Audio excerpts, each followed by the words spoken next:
Welcome back to my YouTube channel Rashmi Kannada vlogs. ಇವತ್ತು ಸಂಜೆಯಿಂದ ವ್ಲಾಗ್ನ ಸ್ಟಾರ್ಟ್ ಮಾಡ್ಕೊಂಡಿದ್ದೀನಿ. ಏನಪ್ಪ ಅಂದರೆ ಹೊರಗಡೆ ತುಂಬಾ ಮಳೆ ಬರ್ತಿದೆಯಲ್ವಾ, ಸರಿ ಏನಾದರೂ ತಿನ್ನಬೇಕು ಅನ್ನಿಸ್ತಾ ಇತ್ತು. ಈ ಮಳೆ ಎಲ್ಲ ಬಂದ್ರಂತೂ ನಮಗೆಲ್ಲ ಬೋಂಡಾ ಬಜ್ಜಿ ಫೇವ್ರೇಟು.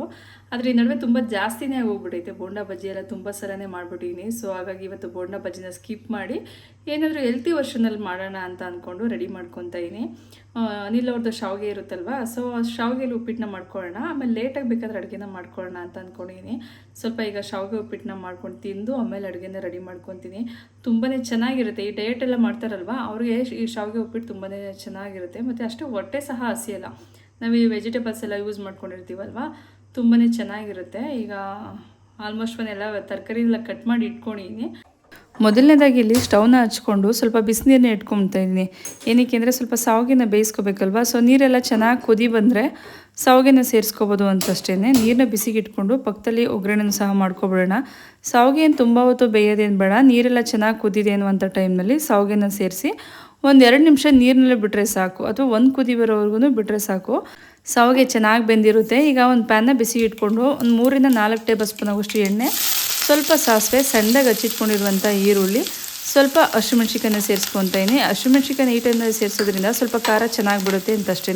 ಇಲ್ಲಿ ನಾವು ಯಾವುದೇ ಥರದ ಚಿಲ್ಲಿ ಪೌಡ್ರನ್ನ ಆ್ಯಡ್ ಮಾಡಲ್ವಲ್ಲ, ಸೊ ಹಾಗಾಗಿ ಹಸಿಮೆಣ್ಸಿಕಾಯಿನ ಆಯಿಲಲ್ಲಿ ಚೆನ್ನಾಗಿ ಫ್ರೈ ಮಾಡಿಕೊಂಡ್ರೆ ಸ್ವಲ್ಪ ಸ್ಪೈಸಿಯಾಗಿರುತ್ತೆ ಅಂತ. ಇಲ್ಲಿ 1-2 ಕಡ್ಡಿ ಅಷ್ಟು ಕರಿಬೇವಿನ ಸೊಪ್ಪನ್ನು ಸೇರಿಸಿ ಚೆನ್ನಾಗಿ ಈರುಳ್ಳಿ ಎಲ್ಲ ಸ್ವಲ್ಪ ಸಾಫ್ಟ್ ಆಗೋವರೆಗೂ ಚೆನ್ನಾಗಿ ಫ್ರೈ ಮಾಡ್ಕೊಳ್ಳೋಣ. ಈರುಳ್ಳಿ ಸ್ವಲ್ಪ ಕಲರ್ ಚೇಂಜ್ ಆಗೋವರೆಗೂ ಚೆನ್ನಾಗಿ ಫ್ರೈ ಮಾಡ್ಕೊಳ್ಳೋಣ. ಈಗ ನೀರೆಲ್ಲ ಚೆನ್ನಾಗಿ ಕುದಿ ಬಂದಿದೆ. ಇದಕ್ಕೆ ನಾನು 1 ಕಪ್ ಆಗುವಷ್ಟು ಅಥವಾ 1 ಬೌಲ್ ಆಗುವಷ್ಟು ರಾಗಿ ಶಾವಿಗೆನ ತೊಗೊಂಡಿನಿ. ಇದು ಅನಿಲ್ ಅವ್ರದ್ದು ರಾಗಿ ಶಾವಿಗೆ. ಇದಂತೂ ತುಂಬಾ ರುಚಿಯಾಗಿರುತ್ತೆ. ಈ ಡಯಟ್ ಎಲ್ಲ ಮಾಡೋರಿಗಂತೂ ತುಂಬಾ ಚೆನ್ನಾಗಿರುತ್ತೆ. ನೀರೆಲ್ಲ ಕುದಿ ಬಂದಿದೆ ಅನ್ನೋಂಥ ಟೈಮಲ್ಲಿ 1-2 ಸೆಕೆಂಡು ಅಥವಾ 1 ಕುದಿ ಬರೋವರೆಗೂ ಈ ಶಾವಿಗೆನ ಹಾಕ್ಕೊಂಡ್ರೆ ಸಾಕು. ಒಂದು ಕುದಿ ಬರ್ತಿದೆ ಅನ್ನುವಂಥ ಟೈಮ್ನಲ್ಲಿ ರುಚಿಗೆ ತಕ್ಕಷ್ಟು ಉಪ್ಪನ್ನು ಸೇರಿಸ್ಕೊಳ್ಳೋಣ. ಈಗ ಈರುಳ್ಳಿನ ಸಹ ಫ್ರೈ ಆಗಿತ್ತು. ಇದಕ್ಕೆ ಒಂದು ಸ್ವಲ್ಪ ಕ್ಯಾರೆಟು, ಸ್ವಲ್ಪ ಬೀನ್ಸ್ನ ಸೇರಿಸ್ಕೊತಾ ಇದ್ದೀನಿ. ನಾನು ಇಲ್ಲಿ ಸ್ವಲ್ಪನೇ ಮಾಡ್ತಾ ಇರೋದ್ರಿಂದ ತರಕಾರಿಗಳನ್ನೂ ಅಷ್ಟೇ ಸ್ವಲ್ಪನೇ ಸೇರಿಸ್ಕೊಂಡಿನಿ. ಒಂದು ಅರ್ಧ ಕಪ್ ಆಗೋಷ್ಟು ಹಸಿ ಬಟಾಣಿನ ಸೇರಿಸಿ ರುಚಿಗೆ ತಕ್ಕಷ್ಟು ಉಪ್ಪನ್ನು ಸೇರಿಸ್ಕೊಂಡು ಚೆನ್ನಾಗಿ ಒಂದು ಸಲ ಆಯಿಲ್ನಲ್ಲಿ ಫ್ರೈ ಮಾಡ್ಕೊಳ್ಳೋಣ. ಈ ತರಕಾರಿ ಎಲ್ಲ ಹಸಿ ವಾಸನೆ ಹೋಗೋವರೆಗೂ ಸ್ವಲ್ಪ ಚೆನ್ನಾಗಿ ಆಯಿಲ್ನಲ್ಲಿ ಫ್ರೈ ಆಗಲಿ. ನಾವು ನೀರನ್ನ ಆ್ಯಡ್ ಮಾಡದೇ ಇರೋದ್ರಿಂದ ಸ್ವಲ್ಪ ಎಣ್ಣೆಲೇ ತರಕಾರಿಗಳೆಲ್ಲ ಬೇಯಬೇಕಿದು. ಒಂದು 3 ರಿಂದ 4 ನಿಮಿಷಗಳ ಕಾಲ ಸ್ವಲ್ಪ ನಿಧಾನದಲ್ಲೇ ಬೇಯಿಸ್ಕೊಂಡ್ರೆ ಆಗುತ್ತೆ. ನಾವು ಆಲ್ರೆಡಿ ಬಿಸಿ ನೀರಿಗೆ ಶಾವಿಗೆನ ಹಾಕಿದ್ವಲ್ಲ, ಅದು ಸಹ ಬೆಂದಿದೆ. ಈಗ ಒಂದು ಸ್ಟ್ರೈನರ್ಗೆ ಹಾಕ್ಕೊಂಡು ಸ್ವಲ್ಪ ಮೇಲೆ ತಣ್ಣೀರು ಹಾಕಿ ಇದನ್ನು ಸಪ್ರೇಟು ಎತ್ತಿಟ್ಕೊತೀನಿ. ಈಗ ಆಲ್ರೆಡಿ ಇದು ಸಹ ಚೆನ್ನಾಗಿ ತರಕಾರಿಗಳೆಲ್ಲ ಚೆನ್ನಾಗಿ ಕುಕ್ ಆಗಿತ್ತು. ಈಗ ಶಾವಿಗೆನ ಸೇರಿಸ್ಕೊಂಡು ನಿಧಾನದಲ್ಲೇ ಸ್ವಲ್ಪ ಮಿಕ್ಸ್ ಮಾಡ್ಕೋಬೇಕಾಗುತ್ತೆ. ಏನಂದರೆ ಈ ಶಾವಿಗೆ ಏನಿರುತ್ತೆ ಅಂದರೆ ಎಲ್ಲ ಸ್ವಲ್ಪ ಬೇಗ ಪುಡಿ ಪುಡಿ ಆಗೋಗುತ್ತೆ. ಹಾಗಾಗಿ ಸ್ವಲ್ಪ ನಿಧಾನದಲ್ಲೇ ಚೆನ್ನಾಗಿ ಮಿಕ್ಸ್ ಮಾಡ್ಕೊಳ್ಳೋಣ. ಕೆಲವೊಂದು ಶಾವಿಗೆ ಎಲ್ಲ ತುಂಬ ಲೆಂತಿಯಾಗಿರುತ್ತೆ, ಉದ್ದವಾಗಿರುತ್ತೆ. ಇದು ಸ್ವಲ್ಪ ಎಲ್ಲ ಕ್ರಶ್ ಆಗೋಗಿದ್ದು ತೊಗೊಬಂದಾಗ್ಲೇ. ಸೊ ಇರಲಿ, ಇನ್ನೇನು ವೇಸ್ಟ್ ಮಾಡೋಕ್ಕಾಗಲ್ವಲ್ಲ ಅಂತ ಅಂದ್ಕೊಂಡು ಉಪ್ಪಿಟ್ಟನ್ನ ಮಾಡ್ಕೊಂಡಿದ್ದೀನಿ. ಮೇಲೆ ಸ್ವಲ್ಪ ತೆಂಗಿನಕಾಯಿ ತುರಿ, ಸ್ವಲ್ಪ ಕೊತ್ತಂಬರಿ ಸೊಪ್ಪನ್ನು ಸೇರಿಸಿದ್ರೆ ಫೈನಲ್ ಟಚ್ ಅಂತ ಅನಿಲ್ ಶಾವಿಗೆ ಉಪ್ಪಿಟ್ಟು ರೆಡಿನೇ ಆಗೋಗ್ಬಿಡುತ್ತೆ. ತುಂಬಾ ಚೆನ್ನಾಗಿರುತ್ತೆ ಇದಂತೂ. ಒಂದು ಟೈಮ್ಗೆ ಏನಾದರೂ ನಾವು ಬ್ರೇಕ್ಫಾಸ್ಟ್ನ ಮಾಡ್ಕೊತೀವಿ ಅನ್ನೋಂಥ ಟೈಮ್ನಲ್ಲಿ 1-2 ನಿಮಿಷ ಲೋ ಫ್ಲೇಮ್ನಲ್ಲೇ ಇದನ್ನೆಲ್ಲ ಚೆನ್ನಾಗಿ ಒಂದು ಸಲ ಮಿಕ್ಸ್ ಮಾಡ್ಕೊಂಬಿಟ್ರೆ ಶಾವಿಗೆ ಉಪ್ಪಿಟ್ಟು ರೆಡಿನೇ ಆಗೋಗ್ಬಿಡುತ್ತೆ. ತುಂಬ ಜಾಸ್ತಿ ಐ ಫ್ಲೇಮ್ನಲ್ಲಿ ಇಟ್ಕೊಂಡು ಮಿಕ್ಸ್ ಮಾಡುವಂಥದ್ದು ನೆಸೆಸಿಟಿ ಇರಲ್ಲ, ಯಾಕೆಂದರೆ ಶಾವಿಗೆ ಕಟ್ಟಾಗೋಗುತ್ತೆ ಅಂತ ಅಷ್ಟೇ. ಇನ್ನು ಇದನ್ನು ಬಿಸಿ ಇರಬೇಕಾದ್ರೆ ತಿನ್ಕೊಂಡ್ರೆ ತುಂಬಾ ಚೆನ್ನಾಗಿರುತ್ತೆ. ಈ ವೆದರೆಲ್ಲ ಸ್ವಲ್ಪ ಕೋಲ್ಡ್ ಇದೆಯಲ್ವಾ, ಬಿಸಿ ಇದ್ದರೆ ಸ್ವಲ್ಪ ಹಸಿಮೆಣ್ಸಿಕಾಯಿ ಎಲ್ಲ ಹಾಕಿದ್ದೀವಿ, ಸ್ಪೈಸಿಯಾಗಿ ಸಹ ಇರುತ್ತೆ. ಸೊ ನಾನು ತಣ್ಣಗಾಗೋಕ್ಕೆ ಮೊದಲಿಗೆ ಸ್ವಲ್ಪ ತಿನ್ಕೊಳ್ಳೋಣ ಅಂದ್ಬಿಟ್ಟು ನನಗೂ ಕೌಶಿಕು ಇಬ್ರಿಗೂ ಪ್ಲೇಟ್ಗೆ ಹಾಕ್ಕೊತಾ ಇದ್ದೀನಿ. ಕೌಶಿಕ್ ಸ್ವಲ್ಪ ಕ್ಲಾಸಲ್ಲೆಲ್ಲ ಏನೇನು ನಡೀತಾ ಇದೆ, ಈಗ ಸೆಕೆಂಡ್ PUC ಬೇರೆ ಆಗಿರೋದ್ರಿಂದ ಅವ್ನಿಗೆ ಸ್ವಲ್ಪ ಟೈಮ್ ಕೊಟ್ಟು ಅವನ ಜೊತೆಲಿ ಸ್ವಲ್ಪ ಕುತ್ಕೊಂಡು ಮಾತಾಡಿ ಊಟ ತಿಂಡಿನಾಗಿರ್ಬೋದು ಅಥವಾ ಒಂದು ಸ್ನ್ಯಾಕ್ಸೇ ಆಗಿರ್ಬೋದು ಅಥವಾ ಫ್ರೀಯಾಗಿ ಒಂದು 10 ನಿಮಿಷ ಈ ಮಕ್ಕಳ ಜೊತೆ ಮಾತಾಡೋದೇ ಇರ್ಬೋದು. ಅವ್ರ ಜೊತೆ ಮಾತಾಡಿದ್ರೆ ಅವ್ರ ಮನಸ್ಸಲ್ಲಿರೋದು ಅಥವಾ ಕ್ಲಾಸಲ್ಲಿ ನಡೆದಿರೋದು ಸಹ ನಮಗೆ ಗೊತ್ತಾಗುತ್ತೆ. ನಾನು ಅವನ ಜೊತೆ ಸ್ವಲ್ಪ ಹೊತ್ತು ಈ ಥರ ಏನಾದರೂ ಟೈಮ್ ಸ್ಪೆಂಡ್ ಮಾಡೋಕ್ಕೆ ತುಂಬ ಇಷ್ಟಪಡ್ತೀನಿ. ಅವ್ನು ಮಾತಾಡಿಲ್ಲ ಅಂದರೂ ಅಟ್ಲೀಸ್ಟ್ ಮಕ್ಳುಗಳನ್ನ ಮಾತಾಡಿಸ್ಕೊಂಡು ಅವ್ರಿಗೆ ಏನು ಬೆಳಗ್ಗೆಯಿಂದ ಸಂಜೆವರೆಗೂ ಕ್ಲಾಸಲ್ಲಿ ಏನು ನಡೆದಿದೆ ಅದನ್ನೆಲ್ಲ ಕೇಳಿದ್ರೆ ಸ್ವಲ್ಪ ಅವ್ರಿಗೂ ಸಮಾಧಾನ ಅಂತ ಅನಿಸುತ್ತೆ. ಆಮೇಲೆ ನಮಗೂ ತಿಳ್ಕೊಂಡಂಗೆ ಆಗುತ್ತೆ. ಅವ್ರು ಯಾರದ್ದು ಫ್ರೆಂಡ್ಸ್ ಸರ್ಕಲ್ಲಿದ್ದಾರೆ ಅಥವಾ ಅವ್ರಿಗೆ ಕ್ಲಾಸಲ್ಲಿ ಏನು ನಡೀತಾ ಇದೆ ಅನ್ನೋದು ನನಗೂ ಸ್ವಲ್ಪ ಅರ್ಥ ಆದಂಗೆ ಆಗುತ್ತೆ ಅಂತ ಸ್ವಲ್ಪ ಹೊತ್ತು ಈ ಥರ ಎಲ್ಲ ಊಟದ ನೆಪ ಮಾಡಿ ಅದ್ರ ಜೊತೆಲಿ ಕೂರಿಸ್ಕೊಂಡು ಕೇಳೋದಕ್ಕೆ ಇಷ್ಟಪಡ್ತೀನಿ. ಇನ್ನು ಮಕ್ಕಳು ಒಂದು ಏಜಿಗೆ ಬರ್ತಿದೆ ಅನ್ನುವಂಥ ಟೈಮ್ನಲ್ಲಿ ನಾವು ಅವ್ರಿಗೆ ಪೇರೆಂಟ್ಸ್ ಆಗೋದಕ್ಕಿಂತ ಹೆಚ್ಚಾಗಿ ಫ್ರೆಂಡ್ಸ್ ಆಗಿಬಿಟ್ರೆ ತುಂಬ ಚೆನ್ನಾಗಿರುತ್ತೆ. ಅವರು ಅಷ್ಟೇ ಫ್ರೀಯಾಗಿ ನಮ್ಮ ಜೊತೆಲಿ ಏನೇನು ನಡೀತಾ ಇದೆ ಅಥವಾ ಹೊರಗಡೆ ಏನು ನಡೀತಾ ಇದೆ ಅವ್ರ ಫ್ರೆಂಡ್ ಸರ್ಕಲಲ್ಲಿ ಏನು ನಡೀತಾ ಇದೆ ಅದನ್ನೆಲ್ಲ ಶೇರ್ ಮಾಡ್ಕೊಳ್ತಾ ಬರ್ತಾರೆ. ಸೊ ನಾನು ಆ ಥರನೇ ಇರೋಕ್ಕೆ ಇಷ್ಟಪಡ್ತೀನಿ. ಯಾಕೆಂದರೆ ಈ ಡಿಸ್ಟೆನ್ಸ್ ಎಲ್ಲ ಮೇಂಟೈನ್ ಮಾಡಿಬಿಟ್ರೆ ಮಕ್ಕಳು ನಮ್ಮ ಜೊತೆ ಕೆಲವೊಂದು ವಿಷಯಗಳನ್ನೆಲ್ಲ ಹೈಡ್ ಮಾಡೋಕ್ಕೆ ಸ್ಟಾರ್ಟ್ ಮಾಡ್ಕೊಂಡ್ಬಿಡ್ತಾರೆ. ಆದರೆ ನನಗೆ ಕೌಶು ಆ ಥರ ಎಲ್ಲ ಹೊರಗಡೆ ಏನೇ ನಡೆದ್ರು ಅವನ ಜೊತೆ ಹೇಳೋಕ್ಕೆ ಇಷ್ಟಪಡ್ತಾನೆ. ಸೊ ಈ ಥರ ಯಾವುದಾದ್ರು ಒಂದು ಸ್ನ್ಯಾಕ್ಸ್ ಟೈಮ್ನಲ್ಲೋ ಅಥವಾ ಊಟದ ಟೈಮ್ನಲ್ಲೋ ಜೊತೆಲಿ ಕೂರಿಸ್ಕೊಂಡು ಅವ್ರದ್ದು ಏನೇನು ನಡೆದಿದೆ ಅಥವಾ ಅವ್ರಿಗೆ ಮನಸ್ಸಿನಲ್ಲಿ ಏನಿದೆ ಅಂತ ಒಂದು ಸ್ವಲ್ಪ ಕೇಳಿಕೊಂಡ್ರೆ ಆ ಮಕ್ಳಿಗೂ ಸ್ವಲ್ಪ ಖುಷಿಯಾಗುತ್ತೆ. ಮತ್ತು ನಮ್ಮನ್ನು ಅಬ್ಸರ್ವ್ ಮಾಡ್ತಿದ್ದಾರೆ ಅನ್ನೋ ಒಂದು ಭಯ ಸಹ ಇರುತ್ತೆ ಅವ್ರಿಗೆ ಅಂತ ಅಷ್ಟೇ.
ಹೆಲ್ತಿ ಫುಡ್ಗಳನ್ನ ಏನಾದರೂ ಮಾಡಿಕೊಂಡು ನೈಟು ಅಥವಾ ಬೆಳಿಗ್ಗೆ ಮಾರ್ನಿಂಗ್ ಬ್ರೇಕ್ಫಾಸ್ಟ್ನ ಮುಗಿಸ್ಕೊಂಡ್ರೆ ಈ ಡಯಟ್ ಎಲ್ಲ ಮಾಡ್ತಾರಲ್ವ ಅವ್ರಿಗೆ ತುಂಬಾ ಹೆಲ್ಪ್ ಆಗುತ್ತೆ. ವೆಯ್ಟ್ ಲಾಸ್ ಸಹ ಆಗ್ತಾರೆ. ತುಂಬಾ ಚೆನ್ನಾಗಾಗೈತೆ ಇವತ್ತಂತೂ ಉಪ್ಪಿಟ್ಟು. ಚೆನ್ನಾಗಾಗೈತೆನಾ? ಸೂಪರ್. ಎಂಡ್ ಮಾಡ್ತಾ ಇದ್ದೀನಿ. ವಿಡಿಯೋ ಇಷ್ಟ ಆದರೆ like, comment, share and subscribe ಮಾಡೋದನ್ನು ಮರಿಬೇಡಿ. ಇನ್ನೂ ಯಾರು ನನ್ನ ಚಾನಲ್ನ ಸಬ್ಸ್ಕ್ರೈಬ್ ಮಾಡದೆ ವಿಡಿಯೋ ನೋಡ್ತಾ ಇದ್ದೀರಾ ಪ್ಲೀಸ್ ಒಂದು ಸಬ್ಸ್ಕ್ರೈಬ್ ಮಾಡಿ ವಿಡಿಯೋದನ್ನು ನೋಡಿ. ಹೆಂಗಿತ್ತೋ ಇವತ್ತು ಮಾಡಿದಂಥ ಉಪ್ಪಿಟ್ಟು. ಇನ್ನು ಇದು ನೆಕ್ಸ್ಟ್ ಡೇ ವ್ಲಾಗ್ ಆಗಿರುತ್ತೆ. ಎರಡು ವಿಡಿಯೋನು ಒಂದೇ ವ್ಲಾಗ್ನಲ್ಲಿ ಶೇರ್ ಮಾಡ್ಕೊಂಡಿದ್ದೀನಿ. ಇನ್ನು ಸ್ವಲ್ಪ ಎಗ್ ಬಿರಿಯಾನಿ ಮಾಡೋಣ ಅಂತ ಅಂದ್ಕೊಂಡು ಸ್ವಲ್ಪ ಐಟಮ್ಸ್ ಎಲ್ಲ ಬೇಕಾಗಿತ್ತು. ಹಾಗಾಗಿ ಒಂದು ಮೋರ್ಗೆ ಸ್ವಲ್ಪ ಹೋಗಿ ಶಾಪಿಂಗ್ನೆಲ್ಲ ಮುಗಿಸ್ಕೊಂಡು ಮನೆಗೆ ಬಂದು ಎಲ್ಲ ಹಚ್ಚಿಟ್ಕೊಂಡು ರೆಡಿ ಮಾಡ್ಕೊಂಡಿದ್ದೆ. ಈಗ ಒಗ್ಗರಣೆನೂ ಸಹ ರೆಡಿ ಮಾಡ್ಕೊತಾ ಇದ್ದೀನಿ. ಮೊದಲನೇದಾಗಿ ಒಂದು ಕುಕ್ಕರ್ಗೆ ಒಂದು 5 ಟೇಬಲ್ ಸ್ಪೂನ್ ಆಗೋಷ್ಟು ಎಣ್ಣೆ, ಓಲ್ ಸ್ಪೈಸಸ್ನ ಹಾಕಿ ಸಣ್ಣದಾಗಿ ಉದ್ದಕ್ಕೆ ಹಚ್ಕೊಂಡಿರುವಂಥ ಈರುಳ್ಳಿ, ಒಂದೆರಡು ಹಸಿಮೆಣ್ಸಿಕಾಯಿನ ಸೇರಿಸ್ಕೊಂಡು ಚೆನ್ನಾಗಿ ಸ್ವಲ್ಪ ಹೊತ್ತು ಫ್ರೈ ಮಾಡ್ಕೊತಾ ಇದ್ದೀನಿ. ಯಾವಾಗಲೂ ನಾವು ಒಂದೇ ಥರ ಎಗ್ ಬಿರಿಯಾನಿ ಮಾಡ್ತಾ ಇರ್ತೀವಲ್ಲ, ಈ ಥರ ಎಗ್ ಬಿರಿಯಾನಿನ ಟ್ರೈ ಮಾಡಿ ನೋಡಿ, ತುಂಬಾ ಚೆನ್ನಾಗಿರುತ್ತೆ. ಇದನ್ನು ಅಷ್ಟೇ ಈರುಳ್ಳಿ ಎಲ್ಲ ಸ್ವಲ್ಪ ಸಾಫ್ಟ್ ಆಗೋವರೆಗೂ ಚೆನ್ನಾಗಿ ಫ್ರೈ ಮಾಡ್ಕೊಳ್ಳೋಣ. ಇನ್ನೂ ಒಂದು ಟಿಪ್ಸ್ ಏನಪ್ಪ ಅಂತಂದರೆ, ಬಿರಿಯಾನಿನ ಮಾಡಬೇಕಾದ್ರೆ ಅಥವಾ ಪಲಾವ್ ಐಟಮ್ಸ್ನ ಮಾಡಬೇಕಾದ್ರೆ ಕಂಪ್ಲೀಟಾಗಿ ಈರುಳ್ಳಿ ಕುಕ್ ಆಗಿದ್ರೇ ಅದು ಚೆನ್ನಾಗಿರುತ್ತೆ. ಒಬ್ಬೊಬ್ಬರು ಅರ್ಧಂಬರ್ಧಂ ಕುಕ್ ಆಗಿದ ತಕ್ಷಣ ಮಸಾಲೆ ಪದಾರ್ಥಗಳನ್ನ ಹಾಕ್ಬಿಡ್ತಾರೆ. ಸೊ ಹಾಗಾಗಿ ಈರುಳ್ಳಿ ಎಲ್ಲ ಮಧ್ಯ ಹಾಗೆ ಲೆಂತಿಯಾಗಿ ಸಿಗ್ತಾ ಇರುತ್ತೆ. ಸೊ ಸ್ವಲ್ಪ ಈರುಳ್ಳಿ ಎಲ್ಲ ತೀರಾ ಸಾಫ್ಟ್ ಆಗೋವರೆಗೂ ಚೆನ್ನಾಗಿ ಫ್ರೈ ಮಾಡ್ಕೊಳ್ಳೋಣ. ಈಗ ರುಚಿಗೆ ತಕ್ಕಷ್ಟು ಉಪ್ಪನ್ನು ಸೇರಿಸಿ ಈರುಳ್ಳಿ ಎಲ್ಲ ಚೆನ್ನಾಗಿ ಸಾಫ್ಟ್ ಆಗೋವರೆಗೂ ಫ್ರೈ ಮಾಡ್ಕೊಂಡಿನಿ. ಒಂದು ಸ್ವಲ್ಪ ಮೆಂತ್ಯ ಸೊಪ್ಪನ್ನು ಸೇರಿಸ್ಕೊತೀನಿ. ಅಂದರೆ ಒಂದು ಅರ್ಧ ಕಟ್ಟ ಆಗೋಷ್ಟು ಮೆಂತ್ಯ ಸೊಪ್ಪನ್ನು ಸೇರಿಸಿ ಸ್ವಲ್ಪ ಮೆಂತ್ಯ ಸೊಪ್ಪು ಫ್ರೈ ಆಗೋವರೆಗೂ ಚೆನ್ನಾಗಿ ಫ್ರೈ ಮಾಡ್ಕೊಳ್ಳೋಣ. ಆಲ್ರೆಡಿ ನಾವು ಇದಕ್ಕೆ ಉಪ್ಪನ್ನು ಸೇರಿಸ್ಕೊಂಡಿರೋದ್ರಿಂದ ಮೆಂತ್ಯ ಸೊಪ್ಪಾಗಿರ್ಬೋದು, ಈರುಳ್ಳಿ ಆಗಿರ್ಬೋದು ಬೇಗನೆ ಸಾಫ್ಟ್ ಆಗೋಗುತ್ತೆ. ಈ ಈರುಳ್ಳಿ ಬೇಯಬೇಕಾದ್ರೇ ನಾವು ಉಪ್ಪನ್ನು ಸೇರಿಸ್ಕೊಂಡ್ಬಿಟ್ರೆ ಬೇಗ ಸಾಫ್ಟ್ ಆಗುತ್ತೆ. ಈರುಳ್ಳಿ ಆಗಿರ್ಬೋದು, ಮೆಂತ್ಯ ಸೊಪ್ಪಾಗಿರ್ಬೋದು ಎಲ್ಲ. ಒಂದು 1 ಟೇಬಲ್ ಸ್ಪೂನ್ ಆಗೋಷ್ಟು ಶುಂಠಿ ಬೆಳ್ಳುಳ್ಳಿ ಪೇಸ್ಟನ್ನು ಸೇರಿಸಿ ಸ್ವಲ್ಪ ಹೊತ್ತು ಶುಂಠಿ ಬೆಳ್ಳುಳ್ಳಿ ಪೇಸ್ಟು ಹಸಿ ವಾಸನೆ ಹೋಗೋವರೆಗೂ ಚೆನ್ನಾಗಿ ಫ್ರೈ ಮಾಡ್ಕೊತಾ ಇದ್ದೀನಿ.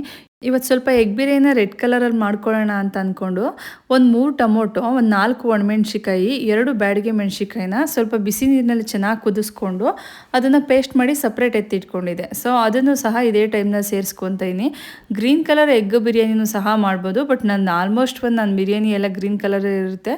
ಸೊ ಎಗ್ ಬಿರಿಯಾನಿನ ಇವತ್ತು ರೆಡ್ ಕಲರಲ್ಲಿ ಮಾಡ್ಕೊಳ್ಳೋಣ ಅಂದ್ಬಿಟ್ಟು ಈ ಥರ ರುಬ್ಬಿ ಪೇಸ್ಟ್ ಮಾಡಿ ಇಟ್ಕೊಂಡಿದ್ದೀನಿ. ಇನ್ನೂ ಒಂದು ಟಿಪ್ಸ್ ಏನಪ್ಪ ಅಂತ ಅಂದರೆ, ಕೆಲವೊಬ್ಬರೆಲ್ಲ ಫುಡ್ ಕಲರ್ ಬರಲ್ಲ ಅಂತ ಹೇಳ್ತಾ ಇರ್ತಾರೆ. ಎಕ್ಸಾಂಪಲ್ ಈ ಬಿರಿಯಾನಿನೇ ಆಗಿರ್ಬೋದು ಅಥವಾ ಗ್ರೇವಿ ಐಟಮ್ಸೇ ಆಗಿರ್ಬೋದು, ಚಿಲ್ಲಿ ಪೌಡ್ರನ್ನಾದ್ರೂ ಅಷ್ಟೇ ಸ್ವಲ್ಪ ಹೊತ್ತು ಆಯಿಲ್ನಲ್ಲಿ ಫ್ರೈ ಮಾಡಿ ಆಮೇಲೆ ಸೇರಿಸ್ಕೊಳ್ಳೋದ್ರಿಂದನೂ ಒಂದು ಒಳ್ಳೆ ಕಲರ್ ಬರುತ್ತೆ. ಇದಕ್ಕೆ 1.5 ಟೇಬಲ್ ಸ್ಪೂನ್ ಆಗೋಷ್ಟು ಎಗ್ ಮಸಾಲ, 1 ಟೇಬಲ್ ಸ್ಪೂನ್ ಆಗೋಷ್ಟು ಚಿಲ್ಲಿ ಪೌಡರ್, ಅರ್ಧ ಟೇಬಲ್ ಸ್ಪೂನ್ ಆಗೋಷ್ಟು ಗರಂ ಮಸಾಲ, ಸ್ವಲ್ಪ ಅರಿಶಿನದ ಪುಡಿನ ತೊಗೊಂಡಿದ್ದೀನಿ. ಈ ಟೊಮೊಟೊ ಎಲ್ಲ ಚೆನ್ನಾಗಿ ಫ್ರೈ ಆಗ್ತಿದೆ ಅಂತ ಟೈಮ್ನಲ್ಲಿ ನಾವೇನು ತೊಗೊಂಡಿರ್ತೀವಿ ಮಸಾಲೆ ಪೌಡ್ರುಗಳು ಅದನ್ನು ಸೇರಿಸ್ಕೊಂಡು ಚೆನ್ನಾಗಿ ಒಂದು ಸಲ ಮಿಕ್ಸ್ ಮಾಡ್ಕೊಳ್ಳೋಣ. ಈ ಮೇನ್ ಇಂಗ್ರೀಡಿಯೆಂಟ್ಸೇ ಎಗ್ ಬಿರಿಯಾನಿಗೆ ಎಗ್ ಮಸಾಲ ಪೌಡ್ರು. ಇದನ್ನು ಆ್ಯಕ್ಚುಲಿ ಹೊರಗಡೆನೇ ತೊಗೊಬಂದಿರುವಂಥ ಪೌಡ್ರ್ ಇದು. ಸೊ ಇದನ್ನು ಒಂದು ಅರ್ಧ ಟೇಬಲ್ ಸ್ಪೂನ್ ಆದರೂ ಅಟ್ಲೀಸ್ಟ್ ನೀವು ಸೇರಿಸಿದ್ರೇ ಅದ್ರ ರುಚಿ ತುಂಬಾ ಚೆನ್ನಾಗಿ ಬರುತ್ತೆ. ನಾನು ಇಲ್ಲಿ 1.5 ಟೇಬಲ್ ಸ್ಪೂನ್ ಆಗುವಷ್ಟು ಎಗ್ ಮಸಾಲಾನ ಸೇರಿಸ್ಕೊಂಡಿನಿ. ಸ್ವಲ್ಪ ಚೆನ್ನಾಗಿ ಆಯಿಲೆಲ್ಲ ಬಿಡ್ತಿದೆ ಅನ್ನೋವರೆಗೂ ಚೆನ್ನಾಗಿ ಒಂದ್ಸಲ ಮಿಕ್ಸ್ ಮಾಡ್ಕೊಳ್ಳೋಣ. ಏನಿಲ್ಲ, ನಿಧಾನದಲ್ಲೇ ಕುಕ್ ಮಾಡ್ಕೊಬೇಕು. ಒಂದು 2 ರಿಂದ 3 ನಿಮಿಷ ಚೆನ್ನಾಗಿ ಕುಕ್ ಮಾಡಿಕೊಂಡು ಈಗೆಲ್ಲ ಚೆನ್ನಾಗಿ ಆಯಿಲ್ ಬಿಡ್ತಿದೆ ಅನ್ನುವಂಥ ಟೈಮ್ನಲ್ಲಿ ನಾನು ಆಲ್ರೆಡಿ ಅಕ್ಕಿನ ತೊಳೆದು ನೆನೆಸಿ ಇಟ್ಕೊಂಡಿನಿ. ಒಂದು 5 ರಿಂದ 10 ನಿಮಿಷ ಅಕ್ಕಿನ ತೊಳೆದು ನೆನೆಸಿ ಇಟ್ಕೊಂಡ್ರೆ ರೈಸು ತುಂಬಾ ಚೆನ್ನಾಗಿ ಬಿಡಿಯಾಗಿ ಬರುತ್ತೆ. ಸ್ವಲ್ಪ ಹೊತ್ತು ಚೆನ್ನಾಗಿ ಆಯಿಲ್ ಬಿಡಲಿ. ಇದಕ್ಕೆ ತೊಳೆದು ನೆನೆಸಿ ಇಟ್ಕೊಂಡಿರುವಂಥ ಅಕ್ಕಿನ ಸೇರಿಸ್ಕೊಳ್ಳೋಣ. ಇನ್ನು ಅಕ್ಕಿ ಮತ್ತು ನೀರು ಎರಡನ್ನೂ ಒಂದೇ ಸಲ ಸೇರಿಸ್ಕೊತಾ ಇದ್ದೀನಿ. 1 ಲೋಟ ಆಗುವಷ್ಟು ಅಕ್ಕಿಗೆ 2 ಲೋಟ ಅಳತೆಯಷ್ಟು ನೀರನ್ನ ತೊಗೊಂಡಿದ್ದೀನಿ. ಸ್ವಲ್ಪ ಹೊತ್ತು ಒಂದು 10 ನಿಮಿಷ ಅಂದರೆ ಒಂದು 10 ನಿಮಿಷ ಚೆನ್ನಾಗಿ ತೊಳೆದು ನೆನೆಸಿ ಇಟ್ಕೊಂಡ್ರೆ ಈ ರೈಸು ತುಂಬಾ ಉದ್ದುದ್ರಾಗಿ ಬರುತ್ತೆ. ಹಾಗಾಗಿ ಒಂದೇ ಸಲ ನಾನು ಅಕ್ಕಿನ ಕ್ಲೀನ್ ಮಾಡಿಕೊಂಡು ನೆನೆಸಿ ಇಟ್ಕೊಂಡಿದ್ದೆ. ಅದನ್ನು ಸಹ ಸೇರಿಸ್ಕೊಂಡು ಚೆನ್ನಾಗಿ ಒಂದು ಸಲ ಮಿಕ್ಸ್ ಮಾಡ್ಕೊಳ್ಳೋಣ. ಈ ಅಕ್ಕಿನ ನಾವೇನು ಫ್ರೈ ಮಾಡಿರ್ತೀವಿ ಮಸಾಲೆ ಅದ್ರ ಜೊತೆ ಹಾಕೊಂಡ್ರೂ ತುಂಬಾ ಚೆನ್ನಾಗಿರುತ್ತೆ. ಇಲ್ಲ ನಾವು ಈ ಥರ ಸೇರಿಸ್ಕೊಂಡು ತುಂಬ ಚೆನ್ನಾಗಿರುತ್ತೆ. ಇದನ್ನೆಲ್ಲ ಸೇರಿಸಿ ಚೆನ್ನಾಗಿ ಒಂದು ಸಲ ಮಿಕ್ಸ್ ಮಾಡಿಕೊಂಡು ಇನ್ನು ನಾನಿಲ್ಲಿ 1 ಲೋಟ ಅಕ್ಕಿನ ತೊಗೊಂಡಿದ್ದೀನಲ್ವ, ಅದಕ್ಕೆ ಒಂದು 5 ಎಗ್ಗನ್ನು ಸೇರಿಸ್ಕೊತಾ ಇದ್ದೀನಿ. ಒಂದು 3 ರಿಂದ 4 ಸಾಕು, ಬಟ್ 5 ಆದರೆ ತುಂಬ ಜಾಸ್ತಿನೇ ಆಗೋಗಿತ್ತು ನನಗೆ. ಒಂದೊಂದೇ ಎಗ್ಗನ್ನ ಒಂದು ಬೌಲ್ ಸಪ್ರೇಟ್ ಬೌಲ್ಗೆ ಹೊಡೆದು ಎತ್ತಿಟ್ಕೊಂಡಿದ್ದೆ. ಸೊ ಅದನ್ನು ಈಗ ಒಂದೊಂದೇ ಹಾಕ್ಕೊತಾ ಇದ್ದೀನಿ. ನಾವು ಈ ಎಗ್ಗನ್ನ ಹಾಕಿದ್ಮೇಲೆ ಯಾವುದೇ ರೀತಿ ಮಿಕ್ಸ್ ಮಾಡಬಾರ್ದು. ಯಾಕೆ ಅಂದರೆ ನಾವು ಎಗ್ ಬಿರಿಯಾನಿನ ಮಾಡ್ತಾ ಇರೋದ್ರಿಂದ ಸ್ವಲ್ಪ ಇದು ಸಪ್ರೇಟ್ ಸಿಂಗಲ್ಲೇ ಸಿಗುತ್ತೆ. ನಾವೇನಾದರೂ ಒಬ್ಬೊಬ್ರಿಗೆ ಬಡಿಸ್ಬೇಕಂದ್ರೆ ಒಂದೊಂದು ಎಗ್ಗು ಮತ್ತು ರೈಸ್ನ ಸೇರಿಸಿ ಹಾಕ್ಬೋದು, ತುಂಬ ಚೆನ್ನಾಗಿರುತ್ತೆ. ಇದು ಮಸಾಲೆ ಹಿಡಿದಿರುತ್ತೆ. ನಾವು ಬೇರೆ ಬಿರಿಯಾನಿ ಮಾಡ್ಕೊತೀವಲ್ವ, ಅದೇನಂತ ಅಂದರೆ ಎಗ್ನ ಬೇಯಿಸ್ಕೊಂಡು ಮಧ್ಯೆ ಸ್ವಲ್ಪ ಕಟ್ ಮಾಡ್ಕೊಂಡಿರ್ತೀವಿ ಮಸಾಲೆಗೋಸ್ಕರ. ಸೊ ಇದು ಏನಿಲ್ಲ, ಎಗ್ಗು ಸಪ್ರೇಟ್ ಸಿಗುತ್ತೆ ಮತ್ತು ನಾವು ಬಡಿಸೋದಕ್ಕೂ ಈಸಿ ಆಗುತ್ತೆ. ಎಗ್ಗೆಲ್ಲ ಹಾಕಿ ಮೇಲೆ ಸ್ವಲ್ಪ ಕೊತ್ತಂಬರಿ ಸೊಪ್ಪನ್ನು ಸೇರಿಸ್ಕೊಂಡು ಲಿಡ್ನ ಕ್ಲೋಸ್ ಮಾಡಿ 1 ವಿಸಿಲ್ ತೆಗೆಸ್ಕೊಂಡ್ರೆ ಸಾಕಾಗುತ್ತೆ. ಎಗ್ ಬಿರಿಯಾನಿ ರೆಡಿಯಾಗಿ ಹೋಗ್ಬಿಡುತ್ತೆ. ನೋಡೋಕ್ಕೆ ತುಂಬ ಚೆನ್ನಾಗಿತ್ತು. ಇದರ ಡಿಫ್ರೆಂಟ್ ಇವತ್ತೇನಪ್ಪ ಅಂತಂದರೆ ಸ್ವಲ್ಪ ಮೆಂತ್ಯ ಸೊಪ್ಪನ್ನು ಸೇರಿಸ್ಕೊಂಡಿದ್ದೀನಿ. ನಾವು ಬಿರಿಯಾನಿ ಫ್ಲೇವರ್ ಸಿಗಬೇಕು ಅನ್ನೋದಕ್ಕೋಸ್ಕರ ಮೆಂತ್ಯ ಸೊಪ್ಪನ್ನು ಸೇರಿಸ್ಕೊಂಡಿನಿ. ಬಿರಿಯಾನಿ ಅಂತೂ ತುಂಬಾ ಚೆನ್ನಾಗಾಗಿತ್ತು. ಇನ್ನು ನಾವು ಊಟನೆಲ್ಲ ಮುಗಿಸಿದ್ವಿ. ಬಿಸಿ ಈ ವೆದರ್ಗೆ ಈ ಥರ ಸ್ಪೈಸಿ ಐಟಮ್ ಮಾಡಿಕೊಂಡ್ರೆ ತುಂಬಾ ಚೆನ್ನಾಗಿರುತ್ತೆ. ವಿಡಿಯೋ ಇಷ್ಟ ಆದರೆ